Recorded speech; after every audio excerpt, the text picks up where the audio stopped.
Public versus private schools. Which one is to choose? Education is one of the most essential aspects of every person's life, directly related to the possibility of personal development and success in the future. One of the critical issues that arises concerning education is the choice between public and private schools.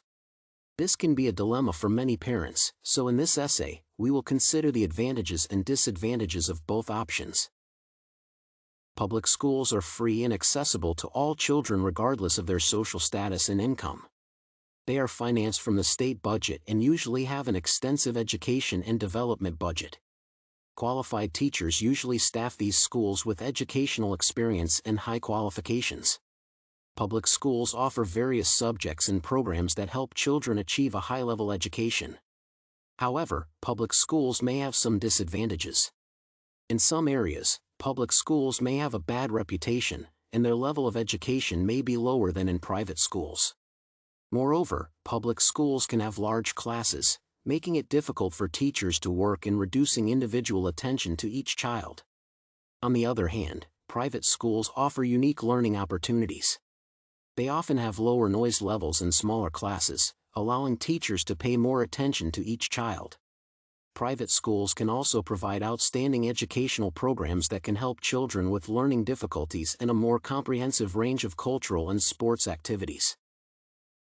It is likewise worth noting that education in public schools can be more diverse and inclusive, as they accept all pupils without regard to family finances or other factors.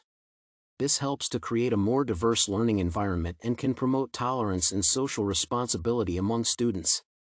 On the other hand, private schools have a more elevated level of control over learning and discipline, which leads to better student achievement and better preparation for higher education. However, it can likewise lead to more rigorous and competitive knowledge, which is only sometimes the best approach for all students. Unlike public schools, which are funded from the budget, private schools require tuition fees. This can be a significant financial burden for parents, especially those with limited budgets. In addition, not all private schools offer scholarships or financial assistance, which may make access to education difficult for some children. Furthermore, it is worth mentioning that the choice between public and private schools may depend on family differences. Some families may prefer public schools because they are closer to home. In contrast, others may choose private schools that are more academically oriented and may be more suited to the specific needs and purposes of the child.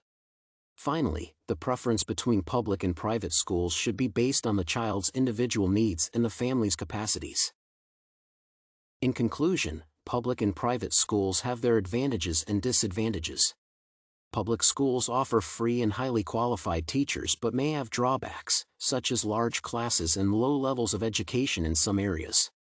Private schools offer a more personalized approach and unique education prospects, but the cost may not be affordable for some families. Therefore, the choice between public and private schools must be based on many factors, including individual needs and family capacities, as well as each school's reputation and educational level. It is essential to pay attention to the quality of education, accessibility, and cost of education, as well as to the relevance of the child's needs and the family's wishes.